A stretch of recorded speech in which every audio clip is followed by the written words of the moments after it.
BC, Matsuri, and Semi-Amur nations. An amazing team have worked to make this an arts venue. It's a barn with lights and media capability. There's a stair lift, which we encourage you to use if you have difficulty using the barn stair. And there are 2 washrooms in the building across the way. There's also coffee and tea in that building, and we're providing lunch sandwiches for $5. But anyway, Eleanor would like to have a show of hands if you thought you might want to have a sandwich after this is over. So quite high your hands so that she knows if I need to get bread out of the freezer. Is that okay? Yes. Okay. Donations beyond the cash you might have in your pocket can be made to Imago Toronto, and that website is there. And there's another, Betty has an email address, actually, if you wanted to transfer. And just a reminder, as we all know, that the arts need our support. This is a working farm and barn, albeit very small scale. On Thursday morning, a mama cow gave birth to a black calf, joining 2 other calves that were born just before the show opened. And yesterday, as I mowed the grass, a lot of dandelions raised their little heads, begging me not to mow them over. And they're so pretty.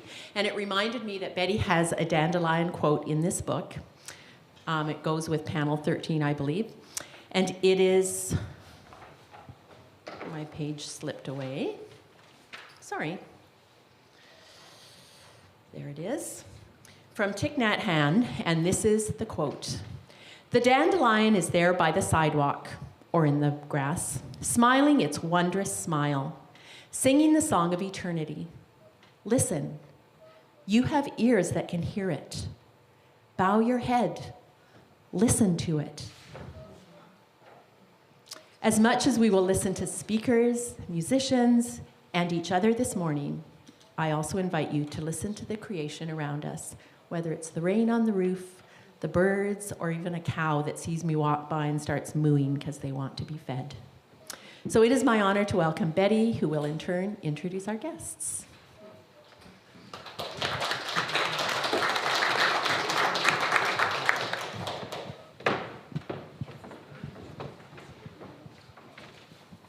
Hi, welcome. Thanks, guys, for being here, and all of you that are online. This morning's talk is called, Who Are We Really? Who are we, and what is real? These are very ancient and very contemporary questions as we step into the overwhelming technical environment of our time. Matched with a precarious ecological environment, it is sometimes easier to hide and ignore the elephant in the room in denial and fear. As an artist of faith, I knew that I had to at least attempt an exploration and questioning of these things, which started a couple of decades ago and ended up here today. A daunting task from the start, because the questions are so many, so complex, and what I can offer is such a small sampling, only touching on and pointing to the enormous issues we face. My hope is that what I ask in this installation will give others courage to ask more and be curious enough to learn more. And so, in this precarious, no guarantee world, we come together today and for these few weeks and consider together in the privilege of shared experience and presence, especially with all the wonderful learned speakers and amazing musicians and other artists, shared stories about who we think we are and who we might want to become. So I have to start with some sad news and regrets from David Goa. His airline changed his flight from this afternoon to 7 o'clock this morning, and he had to leave. He will be back next Saturday to MC the panel, and he'll be back next Wednesday to give his own talk. So if you came for David, you will still get a plate full of wonderful things here, but David will return, and he sends his regrets. I am so excited and thrilled that Lincoln and Joel Tatum have come to sing today and make music both this morning and this afternoon. Unfortunately, this afternoon conversation won't be live streamed, but Lincoln I met several years ago when I was teaching in the same school, and we've kept in touch. And he is a singer, a writer, a producer, a teacher, and director of the Institute of Music in Surrey. His recording, A Voice and a Hope and a Drum, won him a Covenant Award, and he is a sought-after clinician and adjudicator. We're also really fortunate that his wife, who didn't know if she would be free, Joel, could join him today, along with one of their kids. Hi, guys. So, Lincoln will be also performing in the 3 concerts that are happening here. Wednesday, the 14th, with Janine Noyes, and the final 2 concerts. So I'd suggest you register for a guaranteed seat for those, because they're going to be full. And this afternoon, when we have our conversation together, whoever can stay, I want to talk a little bit about children and what that means in this conversation. And I know they're going to sing something about children. So just a little seduction there to come back. So I'm going to welcome you guys to perform, and then when they're done, I will introduce our speakers. Thank you.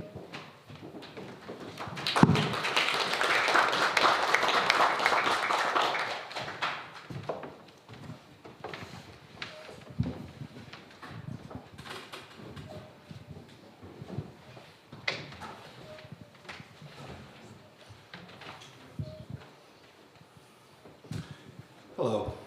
Hello.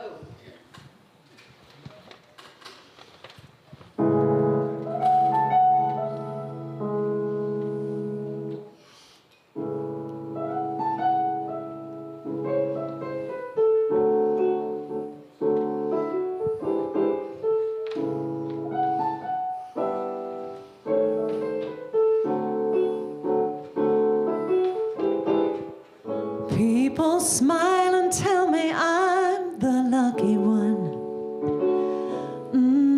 We've just begun. I think I'm gonna have a son.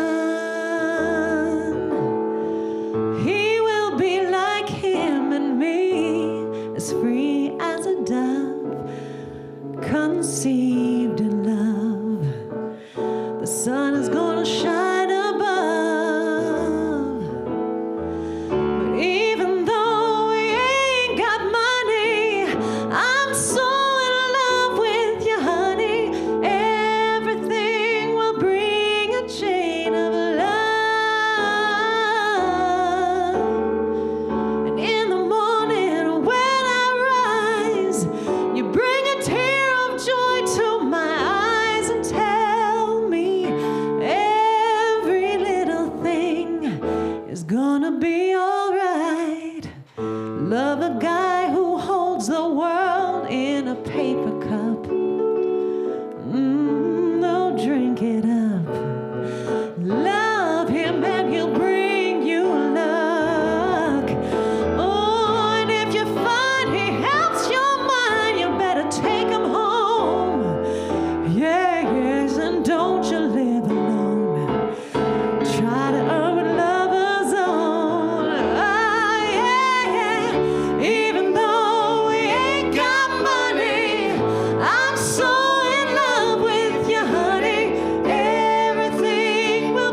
Thank you. We just wanted to have you keep going, but I think you're going to end us with a song today, too. Yeah, great. Thank you so much. Hang on. Turn my page here. Before I introduce the three speakers, I want to bring your attention to the audio link that you'll see in your printed program and also in the digital one at my website for this project, bettyspackman.com. A talk by Derek Sherman. I spelled his name once wrong at Sherman. Derek Sherman, who has generously offered us a talk that he gave for the first time at the 2019 American Scientific Affiliation Conference titled The Challenge of Transhumanism, Discerning a Christian Response. So you can access that at any time and have a listen and then come back and find these guys and ask them more questions. So pay attention to that. So I'm going to introduce all of these guys, 1, 2, 3, and then leave them to it. And if they go too long, I'll come and smack them or whatever is necessary. But no, I won't. First, for those that may not have seen the updated program, my niece Lynn was supposed to be coming from England. She's a neuroscientist and tested positive for COVID last week, so she couldn't travel. So we're really fortunate that Arnold Sikkema, end of table, has stepped in today. I met him for the first time at the opening on Friday and was totally thrilled that there was a scientist here that likes art. And somebody else told me, said, Arnold said the equations are right and the QR code even works. so there was credibility, and he said he would step in for Lynn. I'm so grateful. Arnold is a professor of physics at Trinity Western University and has served on the Executive Council for the Canadian Scientific and Christian Affiliation since 2011. He is a theoretical physicist with a background in general relativity and condensed matter theory, which of course you all understand perfectly, right? I'm impressed enough that we could just leave it at that. But his research interests are in theoretical biophysics and the Christian philosophy of science, particularly in the relationship between physics and biology. And his topic today will be modern physics and the human person. So thank you for coming. Thanks for inviting me. Okay. It's an honor, and I'm not a neuroscientist, so I'm filling in as just another scientist. Just another scientist, what can I say? Do you know how excited I am that you're here? Because I don't have a lot of scientists in my life. That's when my sweet niece in England said, okay, Auntie Betty, I'll come and talk. I'm so excited you're here. John Auxier will be speaking first. John also contributed to the Creature Chronicle catalog. You can look at his article. He's an associate professor of marriage and family therapy at Trinity Western and the associate dean at the Trinity Western Seminary. He is interested in the complex issues of transhumanism and has written about this topic in academic papers. John is a quiet force with a pastoral heart who steps, sorry, here I go again. The people were at my opening were instructed to say wah, wah, wah if I got snurpy, but I love you guys, so I just get snurpy. Quiet force with a pastoral heart who steps outside the box to address problems of human suffering, but at the same time, as being a serious counselor guy, he maintains his belief in the truth of fiction and is a lover of comic books. His son Jonathan, he has endorsed his son Jonathan, won a Governor General's Award for a graphic novel, so it must be in the gene pool. We can talk about gene pools in this conversation too. But I also found out that John is a kind of closet singer-songwriter. So that's also part of this guy. He and his wife Doris here, who was the chair of the art department at Trinity Western when I taught there, have been very kind and very supportive over the years and of this project as well. So John's topic is going to be what is post-humanism. So he'll give those of us that have never heard the word transhumanism or post-humanism or what the heck is all this about, he'll give some ABCs to get us kind of grounded for the rest of the day. So thank you, John. And John Franklin, welcome back to this table. He's already been speaking here. John is trained in philosophy and is an adjunct professor in theology at Tyndale Seminary in Toronto and Trinity College at the University of Toronto. He has also worked as a curator and consultant for some significant exhibitions in the last several years. He may or may not share some of that today, but my connection with John and his wife Marion, where did you go? There you are, has been through Imago Arts, where you have been instructed earlier that if you want to donate to this project, Imago Arts is an umbrella charity that gives tax receipts for Canadian donors.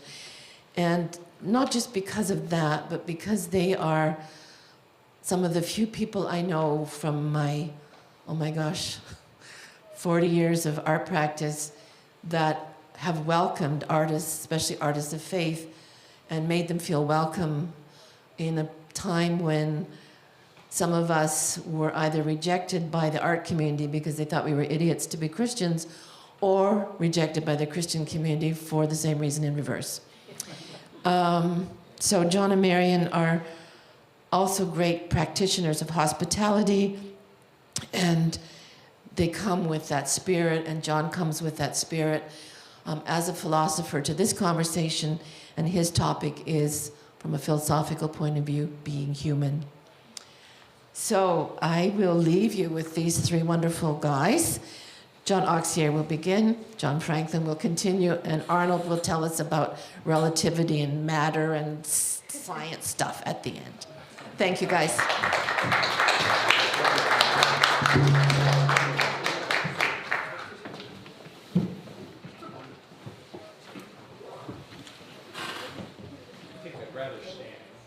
Is it okay for the camera?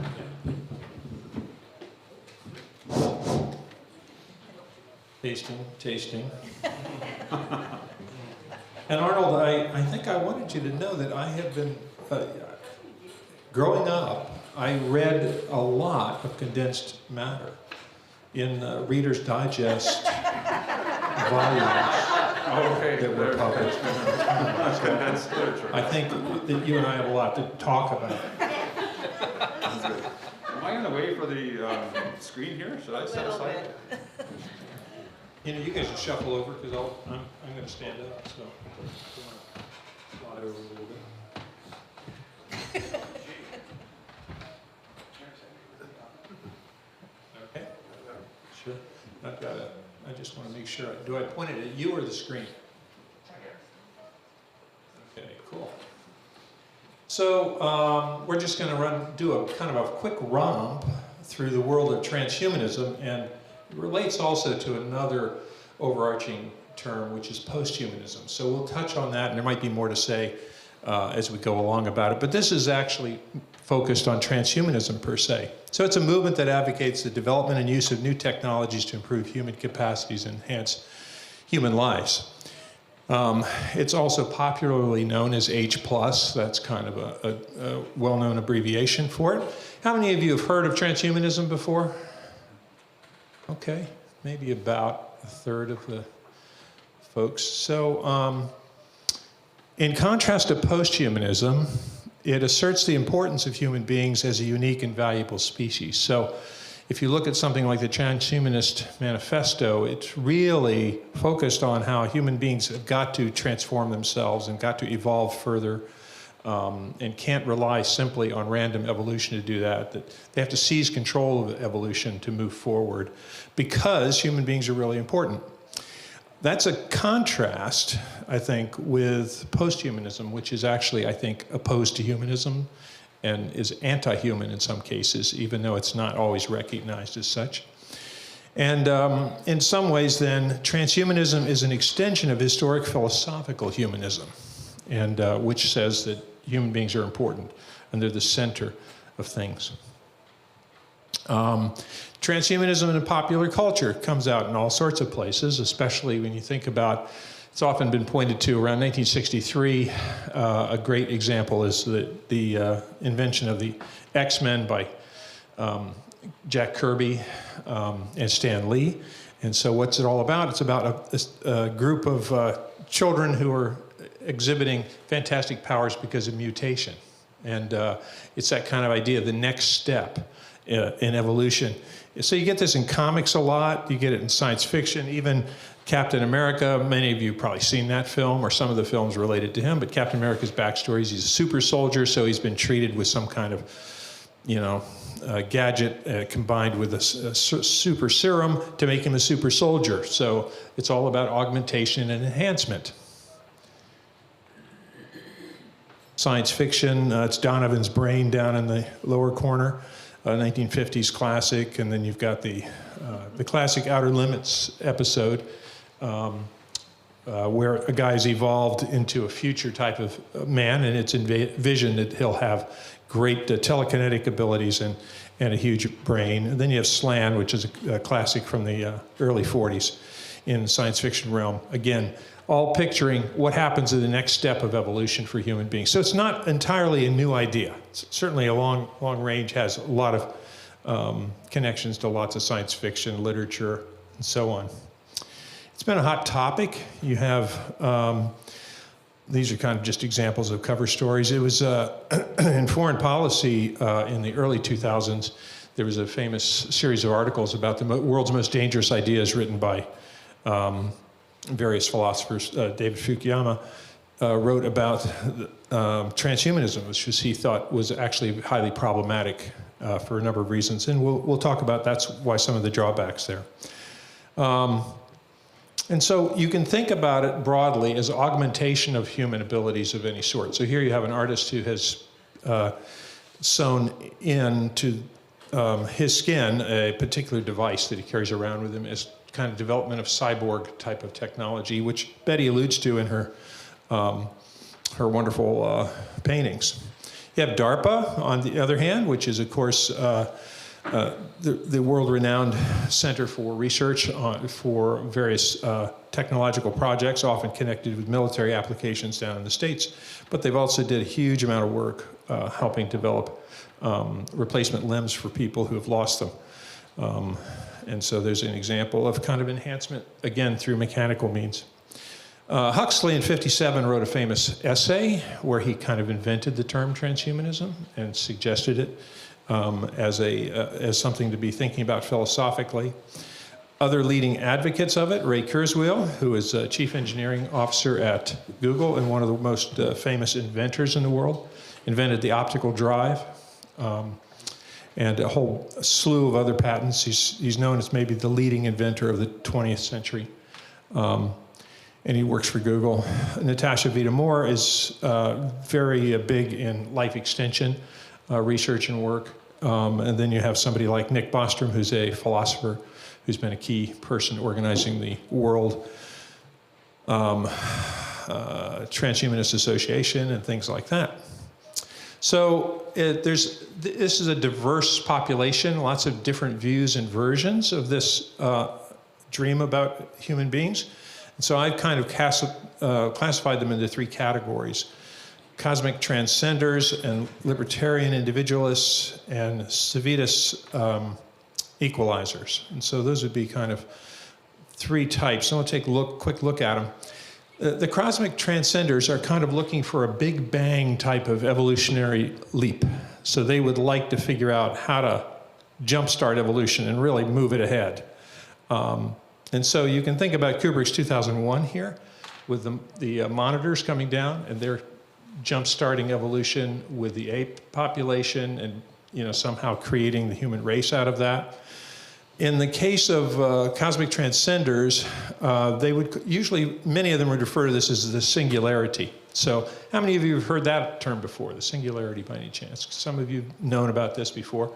But Kurzweil wrote a book in the early 2000s called The Singularity is Near. And he thinks that by 2045, we'll be able to upload our consciousness into the internet. and kind of unite with the powerful AI that the internet's going to become. So that will be and the singularity itself is when basically the networked intelligence of the combined power of the internet becomes sentient, becomes somehow a person, an independent intelligence. And so, again, this is Kurzweil's dream. He's quite famous for it. He takes about over 50 supplements and vitamins a day to try to stay alive till 2045, where he can do this. You have libertarian individualists is also kind of a strain within transhumanist thinking, and they're more focused on choice for the individual, so they love the idea of transhumanism because it's a great adventure, and wouldn't you like to have super hearing and super sight and, you know, and extended lifespans, and so it's all about, for them, it's very much in the project of humanism in terms of enhancing human life, and we should do anything and everything possible to proceed on that project. They are they're not very happy with the idea of any limits on experimentation, so if there's any questions about how you might use materials from unborn children or stem cell research or experimentation on animals or whatever, they don't care about that at all. They're very committed to doing whatever they can to get enhancement. And then they see it as a way to enhance personal knowledge, abilities, and lifespan. So they see it as beneficial to them. You have civitas enhancers is the title I've charged for this one.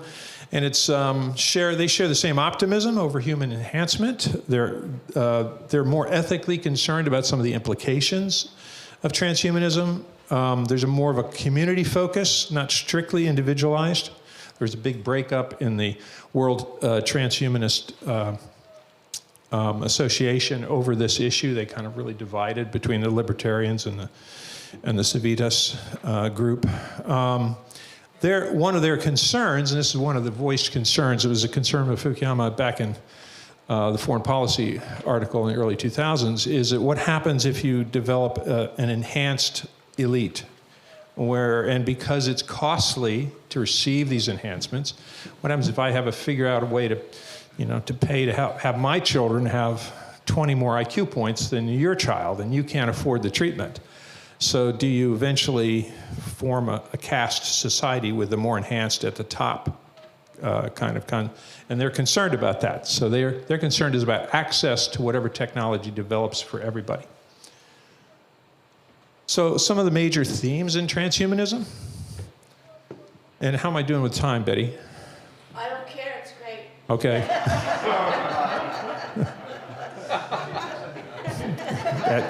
That's what I was hoping to hear.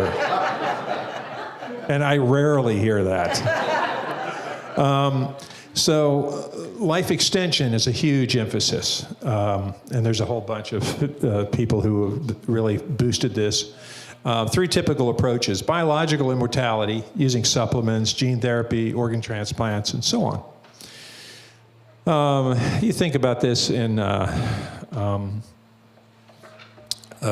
Niven's science fiction work, the known space history, alternative history of the future that he developed. And you have, at one point in his view of the history of the human race, there'll be an attempt to make minor crimes worthy of the death penalty so they can harvest your organs. And so they called it organ legging. And now this is already happening. In some totalitarian countries, there's probably strong evidence that prisoners are routinely being killed and harvested organs for party members and people in the political elites. But there's one approach. That's a very hostile and terrible thing. But just a general idea of trying to increase our immortality by engaging in biological experimentation with human beings that may be completely legitimate too. Secondly, there's cyborg bionic immortality using synthetic parts and nanotechnology. So that's where we see, like in Betty's work, we have the bionic arm that's sitting there. We saw some pictures of that kind of thing with the DARPA research and so on. But lots of things like implants and putting, and we do this already to some degree. And then thirdly, advancing immortality by doing it virtually, which would be by uploading yourself digitally into the internet and then becoming immortal because you've combined with the all-powerful, sentient internet overlord. So there's another picture of Ray Kurzweil, who was here in Vancouver. I think I saw him in 2019 do a presentation locally. So extending, and when they talk about extending lifespan, we're talking about hundreds of years. So their goal would be to try to create human beings so they could last 600, 700 years. We're not talking about tiny amounts. That's the dream. Information equals transformation. This is I guess there's more complexity here, but in some ways is the worship of knowledge, and greater knowledge equals greater virtue. The assumption about human nature a little bit, that the smarter you get, the more peaceful you'll get, the more cooperative you'll get, the more pro-social you'll get. I think we've been pretty good at disproving that generally historically, but that is kind of the assumption. Google's mission statement. Google's mission is to organize the world's information and make it universally accessible and useful. So you have to understand that behind Google is a strong emphasis of trying to create, the internet, the best way to do this is by interconnecting massive individual computer systems. And so Google is doing that because of their connectivity to all the computers around the world that we all use Google. And as a result, they're hoping that eventually some point in the system will become sentient. I mean, that's actually part of what is their utopian notion, I think, behind this, which is why Ray Kurzweil was hired by them to be their chief engineer. And he was happy to collaborate with that. And this is his comment. With a team of 3 or 4 people, says Kurzweil, I can do in a matter of weeks what used to take hundreds of people's years to do. Gets back to my law of accelerating returns. If you do the math, by 2045, we'll have expanded the collective intelligence of our human-machine civilization a billionfold. So, very utopian view. A third thing, besides extending lifespan, the extension of knowledge and creation of the singularity, would be radical individualism for the most part. Personal choice and fulfillment is the biggest value. It's utilitarian in a lot of respects, so the greater good for the greatest number of people, but at the same time, it's also highly individualized. And body augmentation, such as piercing, horns, tattoos, have already been part of mainstream culture. Many of us are wearing glasses. Of course, we want to enhance our abilities, because it helps me as an individual function better and feel more competent and independent. Corrective eye surgery and so on. Then gender reassignment surgery harmonizes with these goals as well to some degree. There are also, within this emphasis on individualism, is a rejection of limits on experimentation, as we said. The good of the individual overrules social concerns or religious concerns specifically, typically, and increased power and immortality for the self. A fourth common assumption among transhumanists is about guided evolution. I've already mentioned it before that there's a sense among many transhumanist writers, we can't let evolution just keep doing its blind thing. Human beings are too important for that. We've got to take control of evolution somehow. So you could see here, you start out as an ape, you move to a Neanderthal, you become a human, and now, and then you become that, whatever that is. We mentioned the monolith before. It's highly teleological, so it means it has an eschatology of its own. It's moving a direction. It's trying to fulfill something. Evolutionary jumpstart, and so this is about just another quote from Kurzweil about the singularity, might be the place where he thinks that's really going to occur. Now I would just say, not all transhumanists are big on the singularity notion. Some of them don't buy that at all. They're just more concerned about incremental growth or other types of, or life extension as their focus or other things, not the internet becoming sentient. Common positions on it. There's strong advocates for it. There's critics with ethical and religious concerns, and then there's kind of middle grounders, concerned but interested in enhancement. These are just a few quick comments to review some of the reservations we might have about it or questions we want to ask to interrogate transhumanism. Many proponents preach scientism that assumes nothing beyond empirical facts exist. So this, that there's no, this goes into naturalism and Alvin Plantinga's notion that that's kind of a deal breaker for people who are theists of any sort. And so that can be a problem because there's a naturalistic assumptions by some. It has a pseudo-eschatology, the singularity, which has actually been criticized by more secular critics than Kurzweil. Kurzweil's an interesting character because he's raised in a Unitarian church. And, but he talks about the life of spiritual machines. And so he mingles some of his language, even though he's this powerful engineer, inventor, with kind of a mysticism of technology. I think that one of the challenges is underestimates the human capacity for evil and the fallenness of human beings from a Christian standpoint.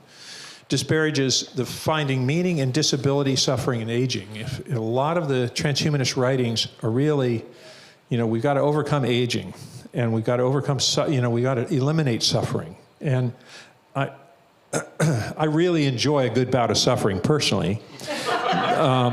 But I think that you have to, certainly nobody wants to increase suffering, but it is a distinctive of Christianity and of some other ideologies and systems too, but especially Christianity, that there's meaning in suffering. There's meaning in loss. And that's something that's highly resisted. And so that can lead to some disparagement and problems, and I think this laps over into post-humanism issues too, with Peter Singer and others who have suggested that, babies who are born with disabilities should be kind of given a few weeks to live, and then you could kill them if they have a disability, because that would be the ethical thing, because they're not going to live a full life if they have a disability. So that's a kind of a joining of the two groups at that point. And then there's a danger of enhanced elites ruling society. We've mentioned before, and this is my personal favorite enhancement that I'm hoping for. Special bonus points if anybody can name this movie.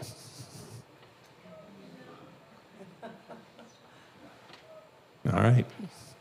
So. Well, what is it? Colossus of New York. I think 1958 and 59. Great film. And for our musicians, it's one of the only science fiction films that the entire score is in piano. For whatever that's worth. Thank you.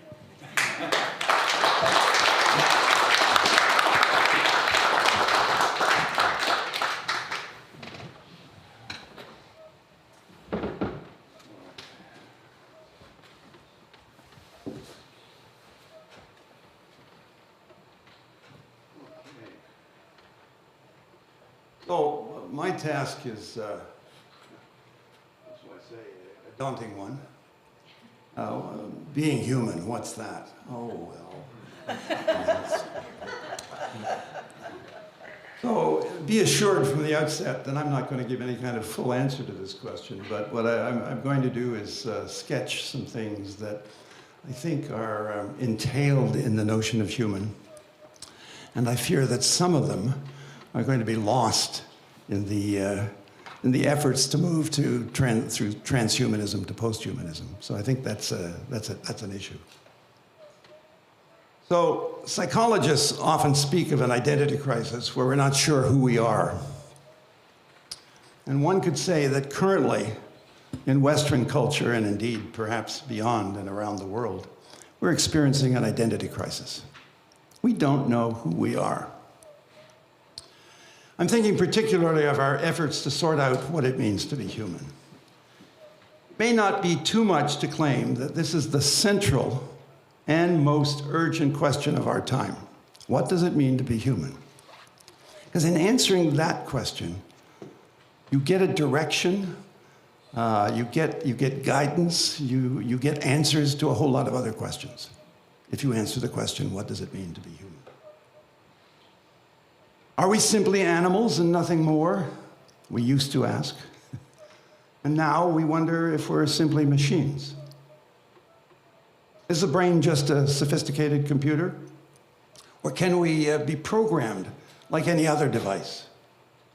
And how are we to understand human consciousness? Or what does it mean to be a person? These questions swirl around us, and they can leave us perplexed and uncertain about our identity as human beings. And the uncertainty, it seems to me, leads to deeper issues concerning the very meaning of human existence. Questions open for explanation at these events around this provocative installation work of Betty Spackman's A Creature Chronicle. Now, these are very big questions, of course, hence my sense that we're not going to get answers today. And they're vexing questions for many people. In a sense, they're not new. We've been always inquiring about the nature of human existence. But they take on a different form today, it seems to me. And that different form is in the context of our new technologies. Conversations that we're having at this event provide an opportunity for candid exploration of these questions. What does it mean to be human? And the greater number of related matters around that question. The purpose is to provide glimpses of the current landscape in this significant cultural conversation. So again, we're only getting glimpses. It's very deep and a very complex reality that we're dealing with. In a culture where we seem to be obsessed with being entertained, that's my sense that we're still like that. Many of you will know the book by Neil Postman titled Amusing Ourselves to Death. There's a sense in which we continue down that path. But I think it's both wise and important to take time to reflect on who we are and what, if any, significance our lives may have.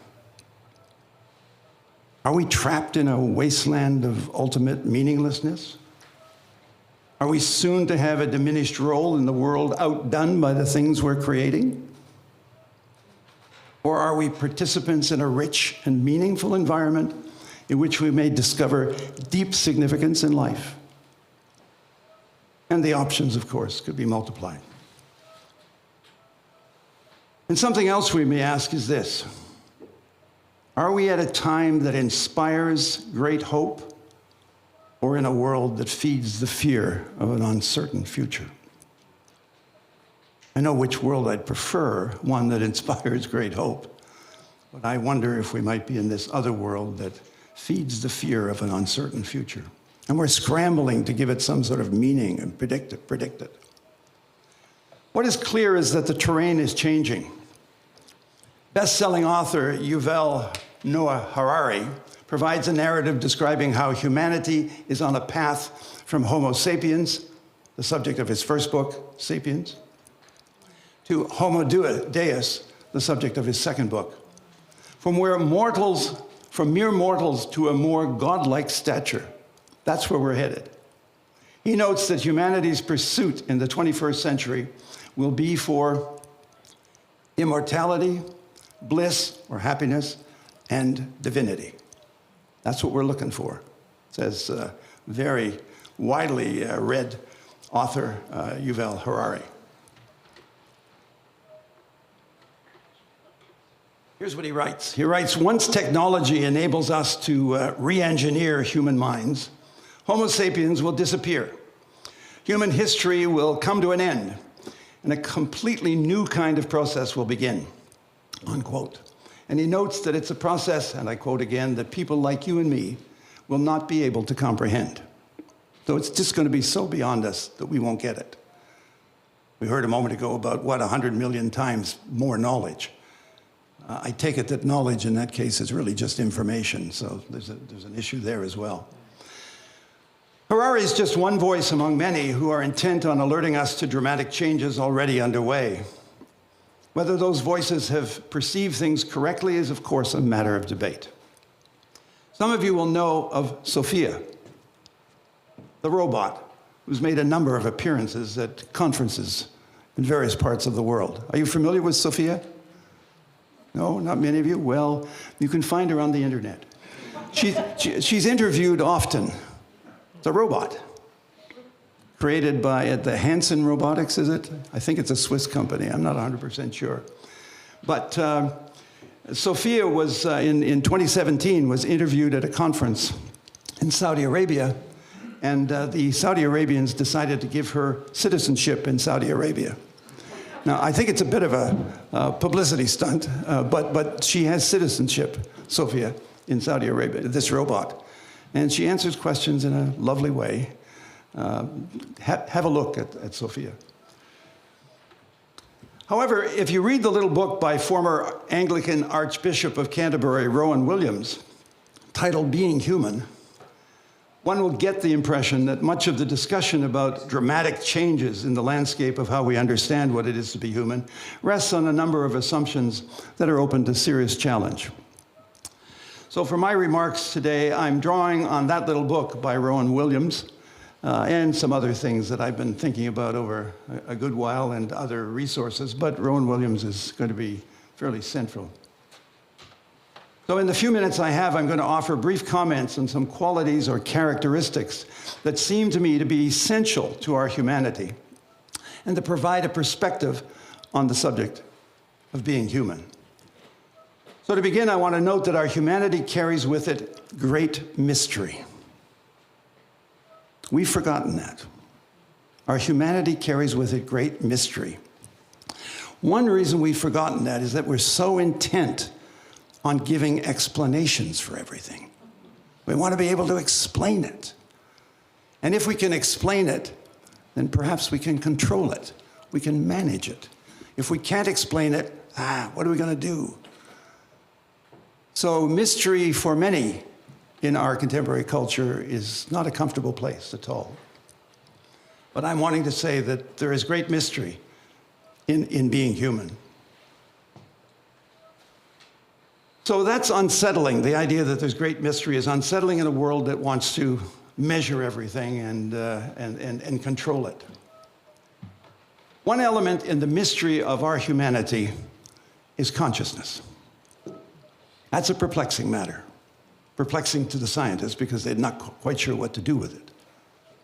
For those who wish to inform us that our world is meaningless, and there are many who do want to inform us in that way, the meaning-making capacity of human consciousness is an affront. If the world's meaningless, how do we have this capacity to make meaning? One of those people has said this, and I quote, "We must keep in mind when discussing consciousness that there is only one kind of stuff." So says philosopher and scientist Daniel Dennett.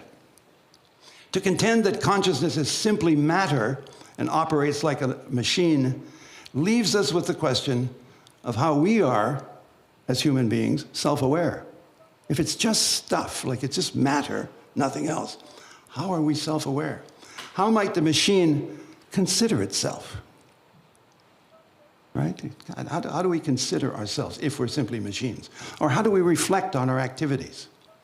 But Daniel Dennett, a very influential scientist, philosopher of science, has this sense that there is only one kind of stuff. And as I'll maybe note later on as well, that if there's only one kind of stuff, then you get drawn into trying to reduce everything and explain it in terms of that one kind of stuff. Williams speaks of 4 characteristics of consciousness. Number 1, it's located. Humans have a view from somewhere. A context that influences our experiences, that shapes our thinking, that forms our understanding. Being in a location allows for a specific network of relationships and connections. And thus, secondly, consciousness is relational. It's capable of imagining the point of view of another, of engaging with another. So that's another ability that we have. And thirdly, consciousness is narrative. It's capable of, there's a continuity in consciousness. A kind of conscious self connecting the past and the present. So there's a narrative there. And fourthly, Williams tells us that human consciousness is always bound up with language. We're creatures who engage signs and symbols. We communicate, interpret, exchange ideas, thoughts. Efforts to reduce consciousness to mere matter, operating as a machine, come across to me as incoherent, and they fail to satisfy. And the claim that the human race is just a chemical scum on the average-sized planet orbiting around a very average-sized star in an outer suburb of one of a million galaxies. So here we are, humans, chemical scum. That's Stephen Hawking some years ago. Once he said that, when he says this, I personally find it neither compelling nor informative. It does have some appeal to human hubris, giving the speaker the thrill of being an insider. I know what we're really about. We're just chemical scum, or we're just mere machines. So you feel like you're an insider. And of course, the mystery is diminishing as you speak in those terms. I recall many years ago reading a work of a scientist who challenged the widespread practices of reductionism, found not just, but often in science. If there is only matter, one kind of stuff, as Daniel Dennett said, then everything is understood as material, nothing but matter. And this scientist that I was reading, he referred to such a practice as nothing buttery, which is kind of, it's an Englishism. The British, you know, they're good at coining phrases like that. But you can have an approach to the world where it's nothing buttery. So you've had a conversion experience. Well, let me explain that to you psychologically. Nothing but a psychological experience, right? Or you're simply matter, so let me explain how that works. So we tend to want to reduce everything. And I think it's interesting to think of it in terms of this nothing buttery as a methodology to try to reduce everything to understandable terms. Williams goes on to note that there is something about consciousness that intrinsically leaves the question of the sacred on the table. And as a person of faith and interested in theology, that interests me. And of course, Williams is a theologian. It leaves the question of the sacred on the table.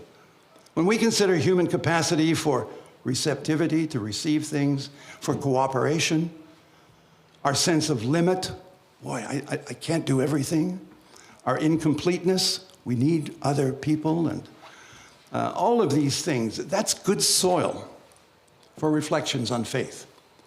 When we think about transhumanism and the wish to become more than human by way of cyber technology, I think we would be wise to pause and think again about human consciousness.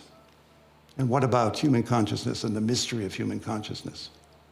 Now, be assured that there will be many with a mindset of nothing buttery who will provide accounts of consciousness that strips away all mystery. And there's plenty out there to read in that regard. Let me move to another point. In our culture, we speak a lot about individuals. I learned from Rowan Williams, and he in turn learned from the Russian theologian Vladimir Lossky, L-O-S-S-Y, Lossy, I think it is, that thinking of ourselves as individuals may not be the best way to speak about humans. In my own practice, I no longer refer to us as human beings as individuals. I mean, it's not a big deal. It's just thinking that our beliefs are embedded in our language in some way. So I don't use that term anymore. The term individual can easily give the sense that we are alone, unconnected, mere silos in the world, concerned primarily with our individual rights, our individual preferences. And this, of course, is a common cry in the culture. I want my rights. I want my preferences. Very much the focus of the individual. And actually, I think the notion of individual and individualism is at the root of a lot of the issues that relate to the kinds of problems we're talking about. Well, what are we going to say about human beings if they're not individuals?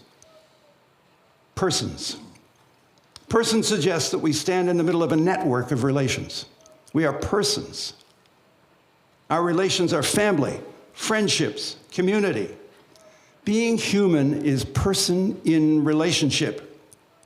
And I want to say, if I may make a theological footnote here, that's the imprint of the Trinity on the world. The triune God is a God in relationship, Father, Son, and Spirit. And there's a relationality that is imprinted on the world in which we live. And I think the idea of the individual, particularly when it means a kind of separation from others, is significantly problematic.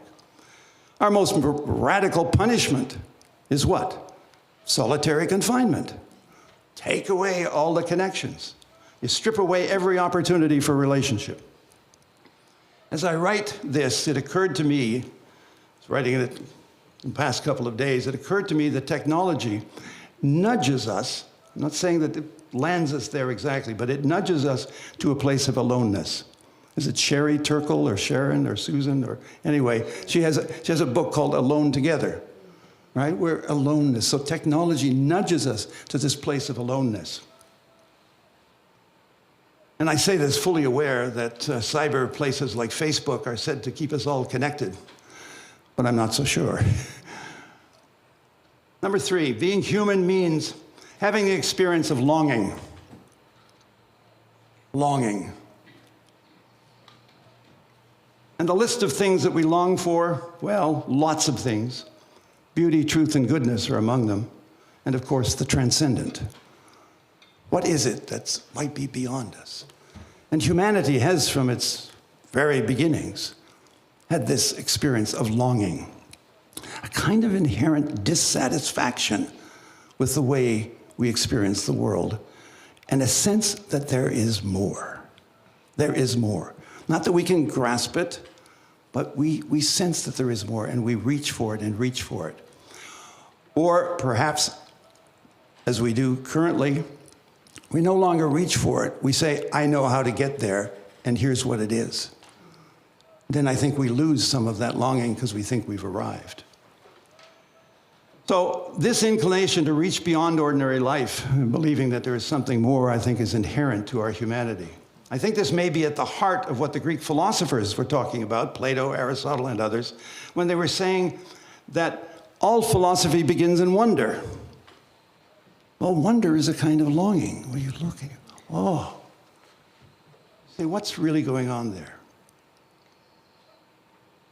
I remember a couple of years ago receiving in the mail a review copy. I occasionally get review copies, hoping that I'll write a review somewhere. I don't know that I requested this one, but anyway, it just showed up. And the little book is called Movies Are Prayers. And I read the title. I said, well, now, hold on a minute. Did I read that right? Movies and Prayers. No, movies are prayers. The author is Josh Larson. And in that book, he explores a variety of ways in which we as human beings express our longings. Here's the subtitle: How Movies Voice Our Deepest Longings. And I began to think about that, and I say, any movie you watch, you'll find something there that is expressing deep human longings.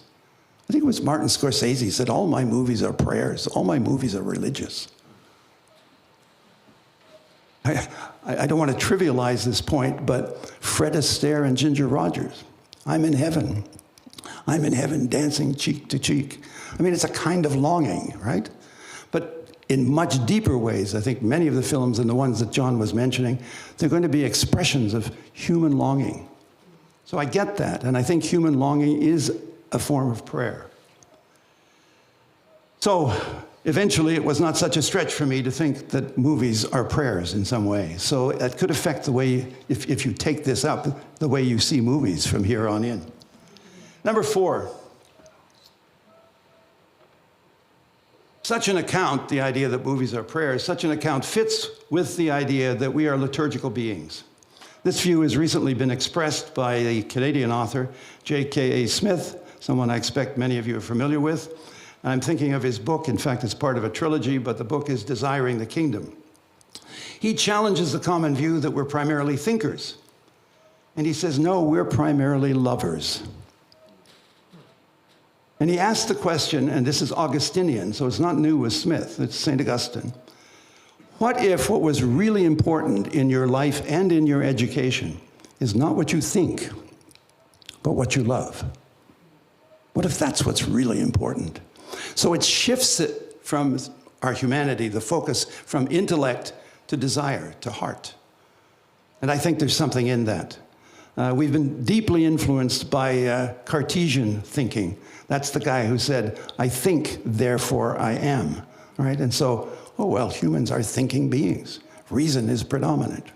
Well, no, there's a whole lot of other things going on in us as well.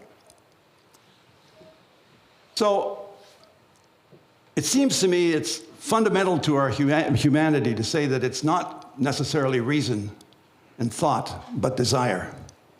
And what the Christian life is about, indeed what life itself is about in some ways, is ordering our desires. Not that thinking gets left out of the picture, but it just loses its place of centrality. If one accepts such a paradigm shift, it has implications for links between technology and the human. Computers can deal with information, but I'm not sure what they can do about love. Number 5, being human means having moral sensibility, the intuition that there is right and wrong. No guarantee that we'll be clear about what is right and wrong, but for sure, we have a sense that there is right and wrong. One of the issues with robots in industry or in domestic settings is the matter of ethical practice. Like, the robot's going to do its job, it can do the task, but it has no capacity to discern whether it's right or wrong. There has been a death or two, I think, in industry that robots are just doing their job. Somebody gets killed in the process. So that's another issue, I think, related to technology, but also about our humanity, that the moral sensibility, I think, is profoundly important. And number 6, being human entails that we are embodied creatures. We have the capacity for creativity and the gift of imagination.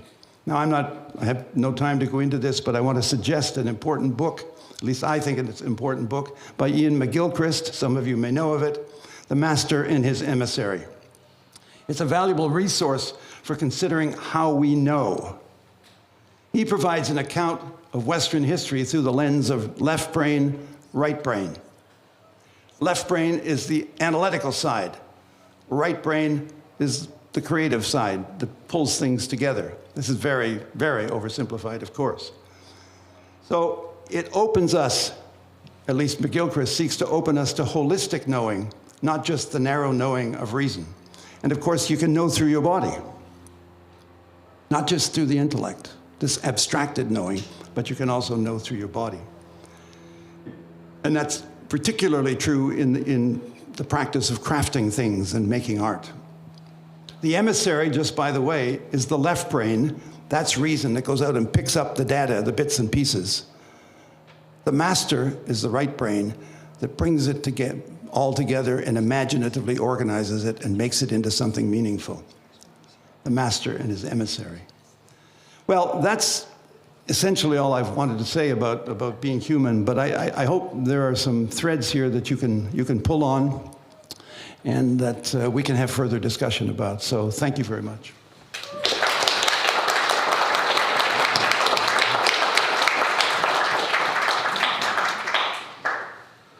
Well, thank you, John, and I guess Oxier and Franklin. So my thoughts are about modern physics and human person. So I'm a physicist, and I'm a person. Not a robot, I think.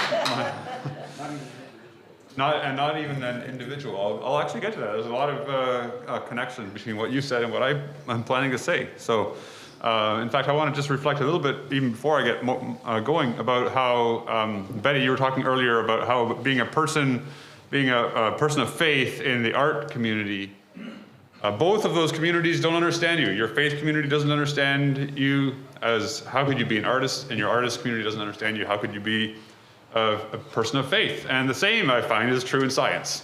So it's very rare for the scientist to be appreciated by the church, and it's very rare for my scientific community to understand how it could be that I'm a Christian. So it's a common experience that we've had.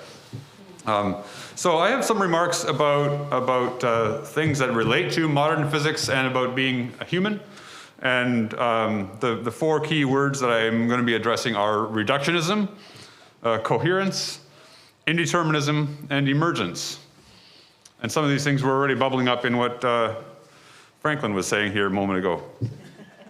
So reductionism, what are we really? That's the title of this morning's session here. And so thinking about that, some people might answer as follows. Well, humans are just animals. And then you go down a bit further. Animals are just organisms. Organisms are just networks of organs. Organs are collections of tissue. Tissues are made of cells. Cells are bags of molecules.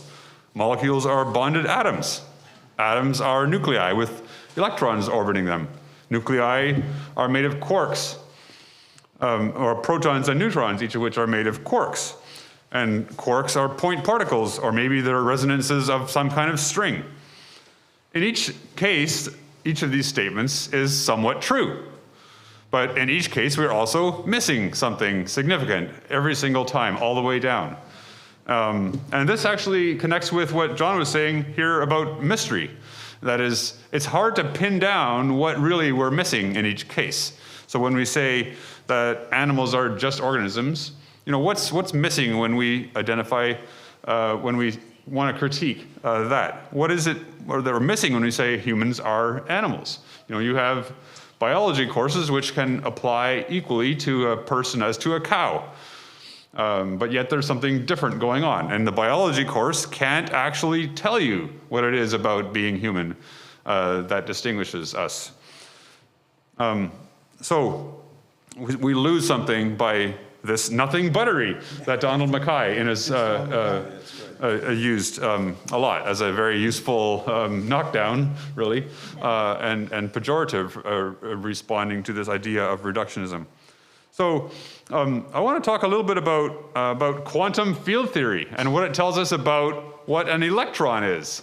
So what is actually an electron? So you might think this is a pretty far cry from talking about what does it really mean to be human, but you're going to see some really interesting connections between electrons and human persons.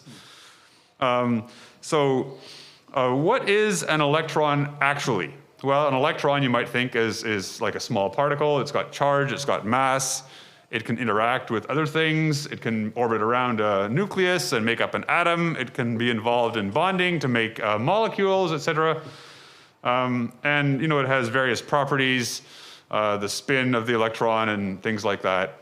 And you might even know about quantum mechanics, where you have this idea of an electron orbital and some probabilities involved and so forth. When we started looking into quantum field theory, which is actually a marriage between quantum theory and relativity, which I can explain if you want a bit later, some parts of, but we learned that to be a particle is to be a relational thing connected entirely to all other particles. So what it means to be an electron is to be something which is emitting photons and reabsorbing photons. That photon that's emitted turns into quark, antiquark, and then it recombines into photon and rejoins the electron. And so it turns out that every single thing that the electron can interact with, it actually always is interacting with in its intrinsic ontology. That is, its basic being is not just that it can interact with other things, but that it is interaction with other things. And so the electron's being is made up of the kinds of things that it could do. And so it's a really deep and mysterious fact about the world that even the most basic particle that we might think about is intrinsically a relational thing. So the electron is always doing all of the things that it could do. It's not just saying it can do this, but it actually is doing it. And so in the calculations, we use something called a sum over histories. And so we say, instead of the electron might have done this or it might have done that, it actually did do both of them. it actually is always doing all of the things that it could do. Whereas I guess humans were a little bit more limited, that we aren't always doing all of the things that we could do. The electron is always doing all of the things that it could possibly do. And so I really resonate with, and I've thought about this as well, and Ross Hastings has a great book about echoes of coherence, about how this relationality of ontology is a reflection, in some way, a deep and mysterious reflection of the Trinitarian character of God. That not only are humans created in God's image, but in some sense, the whole world is created to image God in some mysterious way. And I think this intrinsic behavior of relationality is part of that. Reductionism. So we've had lots of talk about reductionism already. I want to actually connect to something from C.S. Lewis's book, The Voyage of the Dawn Treader. So there's a really, really instructive passage there about what it really means to be something, or to be someone, or to be a person, or to be a thing, in this case a star. So there's a conversation that Prince Caspian has, along with Eustace, with this Ramandu creature. So it's in my book, it's on page 208 and following. So I'll just read a little bit of that book. And I was reading these books to my kids many years ago, and it really struck me. This is a critique of reductionism. So Caspian has just met this exalted being, and says, "Are we near the world's edge now, sir?" They're on their voyage to the edge of the world. Caspian asks, "Are we near the edge of the world now, sir? Have you any knowledge of seas and lands further east than this?" "I saw them long ago," said the old man, "but it was from a great height. I cannot tell you such things as sailors need to know." "Do you mean you were flying in the air?" Eustace blurted out. "I was a long way above the air, my son," replied the old man. "I am Ramandu. But I see that you stare at one another and have not heard this name, and no wonder, for the days when I was a star had ceased long before any of you knew this world, and all the constellations have changed." "Golly," said Edmund under his breath, "he's a retired star." "In our world," said Eustace, "a star is a huge ball of flaming gas." And then here's the critique of reductionism coming from Ramandu in his response. "Even in your world, my son, that is not what a star is, but only what it is made of, a ball of flaming gas." So, what is a star? Do we describe a star fully by saying its physical composition? Do we say a star is a ball of flaming gas? Well, we learned a bit more. In fact, we only learned really in the 1990s that a star is a nuclear fireball. There were some questions about how that could be, and these were resolved finally in the 1990s. About how the neutrinos that are emitted confirm what's going on in the star in terms of nuclear fusion. So maybe at the time of C.S. Lewis, he thought it was a flaming gas. There's no flames. So similarly, there's more to our ontology, our being as human persons, than what we're composed of. So yes, we're made of atoms and molecules, but we are also more than that. But even to say that a star, to say that we are made of atoms and molecules, to say that, it reduces the notion of composition to the physical and the chemical. Yes, we are made of atoms and molecules, but that's only what we're physically composed of. We're also composed of other things. And we wonder, what are those other things? So the American poet Muriel Rukeyser says, "The universe is made of stories, not of atoms." Now, she's wrong in saying that we're not made of atoms. We clearly are. And that is part of the physical composition story. But we're also made of stories. We're made of our relationships with other people. We're made of our dreams and desires. Did you read my notes beforehand? Our fears and beliefs, our joys and concerns. We are made of our past experiences and our future hopes. It's as true that we are made of those things as that we are made of atoms and molecules.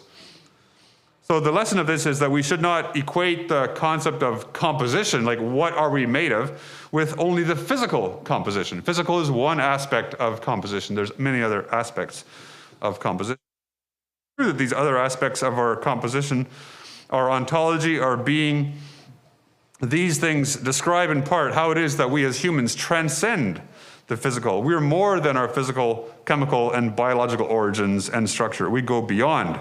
We reach into meaning and value and identity and purpose, and we worship. So I'm now going to make some remarks about the relation between mental and physical aspects. I guess being physical beings is a big part of what it is to be human, but also being mental beings is a big part of being human. And so you might think, well, so on the one hand, we're composed of physical parts. On the other hand, we're also composed of we have mental properties. But it's interesting, there are deep connections between these. So you cannot have a thought without there being something going on physically in your brain. So your brain has atoms and molecules, and it has electrons. And there are no other parts of that brain that are other things. So when I think something, that involves and is always accompanied by different processes and going on inside of your brain. So when we think about something like an act of agency in the world, if I raise my hand, for example, and I get this from this idea of raising a hand, because it's a simple thing that most of us hopefully can do, from John Polkinghorne. When I raise my hand, what's going on? What's the explanation for me raising my hand? So there's a connection here between mind and matter. So on the one hand, you might say, well, it's top down. So there's this non-physical reality, my mind, which is governing the physical reality. And so the electrons, for example, are being told by my non-physical mind to make my arm move up. I mean, I have to somehow get signals to travel down my spinal cord, down my arm, and to do some electrical adjustments to muscles and so forth. All of these things are being governed by my mind. And that's the top-down approach. And the bottom-up approach says, well, there are really electrons, etc., going about and doing things, and that also gives me a mental sense that I'm the one who's deciding these things. So which of these is really what's going on? And I would suggest that this is a bit of a false dichotomy, that it's not either the mind is governing the matter, or that the matter is really what's going on, and the mind has this belief that it's involved. So there is a physical aspect to the motion of my hand, and there's also a psychological aspect, the mental properties involved. But it's key here to recognize that it's I who raise my hand. It's not just my body that raises its hand, but I am the one raising my hand. And the mental and the physical aspects of that action and that agency, it demonstrates coherence across all of the different aspects. So the physical and the mental aspects of this world and of our bodies and of ourselves, they cohere with each other. They don't run each other. So the mental doesn't run the physical, and the physical doesn't run the mental. But it's I, the person, who's doing these things. And I have a couple more thoughts. One is about indeterminism. So I mentioned that was one of the key words I wanted to bring across today. So in physics, we are studying interaction. So interactions are the most basic things that can occur between any two entities. So anytime that there is an interaction within this world, there's a physical element to that at its basis. You know, if you're looking at me, how is that possible? It's because there is light coming into this room, or from those lights, and reflecting off my atoms and molecules, and it's sending out as an electromagnetic wave, and it's being received and focused by your retina, and you get an electrical signal from the back of your eye, which travels an electrical signal into your brain, and that is all involved. So without those, the electrical and magnetic properties, you're not going to be seeing me and hearing the same kind of thing. Any sort of sensation that you do, any sort of interaction between any people, you pick up the phone and call, your mother in a different province, physical interaction. So physics is at the root of all of these interactions. anything that goes on. So what physics is doing is studying interaction. How does interaction happen? Now, Newtonian physics, so before the beginning of the 19th century, conceived of the idea of determinism. That is, if we could know where everything is in the world, and if we could understand how everything interacts with everything else, then we could, in principle, predict the future of the whole world. So once we have located everything and seen how they're moving, then the future is determined. And so that's called determinism. So that would include, of course, because people are physically composed of atoms and molecules, each of which are involved in this process of interaction, which we, in principle, are talking about having understanding about. And so that would mean that the human person's physical aspect is determined, and that means that also the human is determined. Because we don't have thoughts that are not also related to the physical parts of our brains. So there was a bit of a conundrum because people did have a sense that we somehow do have freedom, and we have choices, and we have wills, and we have desires. So how does that actually fit within Newtonian determinism? Well, it turns out we don't have to worry about that because Newtonian determinism is gone. We learned in the beginning of the 20th century in physics that the world is not deterministic. It is indeterministic. There are different paths that the future could go in. An electron, for example, could go this way or that way, and there's nothing that determines the path that it chooses. It doesn't actually choose the path. An electron doesn't have choice, but there is the alternate paths that things could go in. So the fact that we have these concepts of will and choice and agency, those are real. And not by the fact that the mental world has a downward causational effect upon the physical world, but because we are humans. We're created by God with all of our reality in a sort of let there be way. God says, I want there to be humans, and to be human means to have choice and will and agency and that sort of thing. And so God has made it so that the physical reality also works in that context.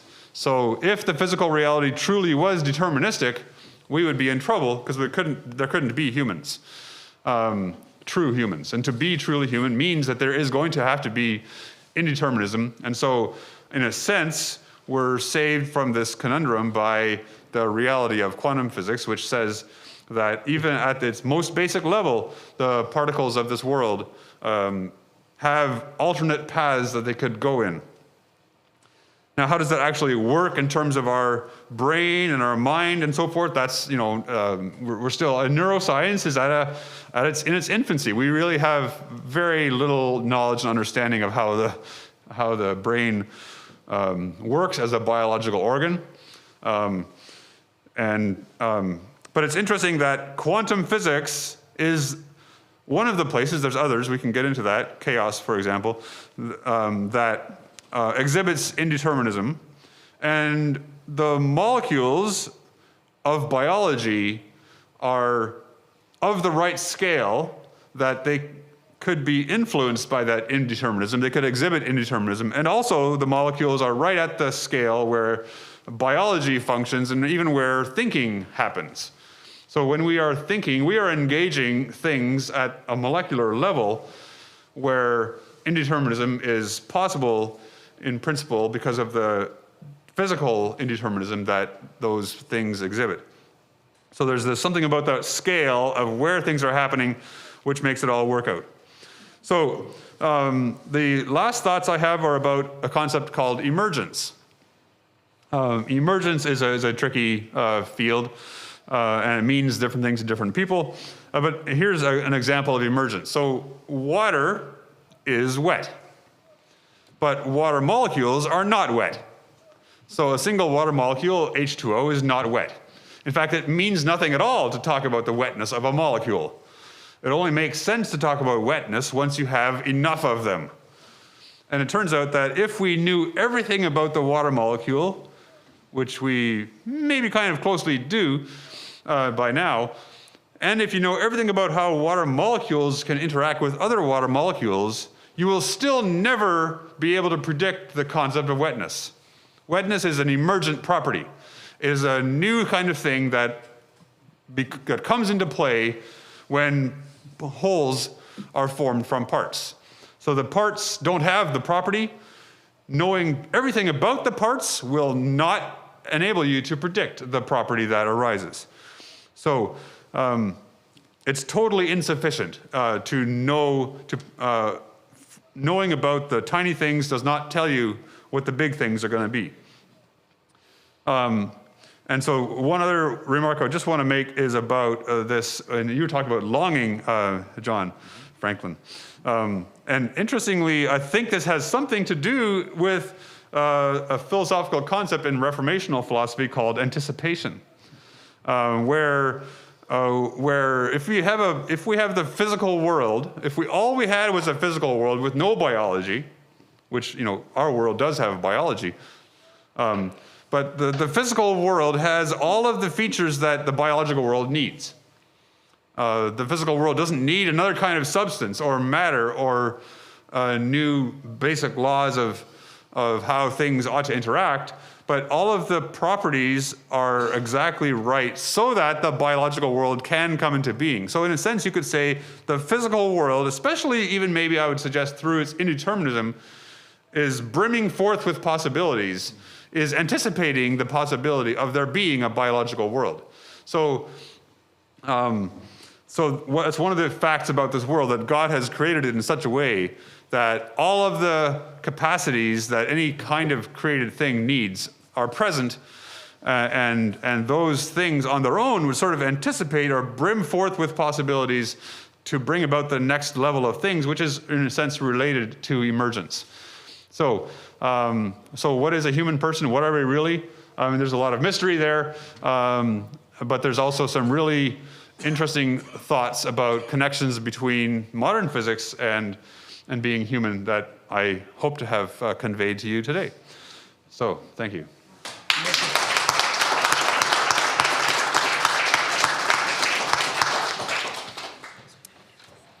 Wow, you guys. I love the thing about the modern molecule, right? So basically, science is magic. I wouldn't put it quite that way, but close. Yeah. I think it does explain why the weather reports are always off. Right. I have to share something that I was going to share this afternoon, because when you start talking about the stars, I just have to share this. It's a few lines from a poem by Dylan Thomas that I discovered on some journey of my brain at some point. And it's titled Being But Men. And we'll include women, you know that. It's Dylan Thomas in the day. Being but men, and I take it as adult men, right? Being but men, we walked into the trees, afraid. If we were children, we might climb, catch the rook sleeping and break no twig, and after the soft ascent, thrust out our heads above the branches to wonder at the unfailing stars. Out of confusion, out of the chaos would come bliss. That then is loveliness. Children in wonder, watching the stars. That is the aim in the end. But being but men, we walked into the trees. We forget to first look at the stars just to marvel at them before trying to figure them out. We try to improve on things to make them faster and easier and bigger and cheaper and less work. And this is not all bad, of course. Yet it's no wonder our desires for self-improvement sound more like an ad for a new truck or washing machine. Oh, to be unbreakable, more efficient, long-lasting, even guaranteed for life. We'll continue with this and talk about children and so on this afternoon. Thank you so much, you guys. That was great. Oh, and a Q&A. You might want to stretch and jump up and down and warm up a bit, but there will be a Q&A for the live audience after these guys get a cup of coffee or something. We'll just have a little break to warm up first. Thank you. Let's take that 5-minute break or 7 at the most, okay? Thanks.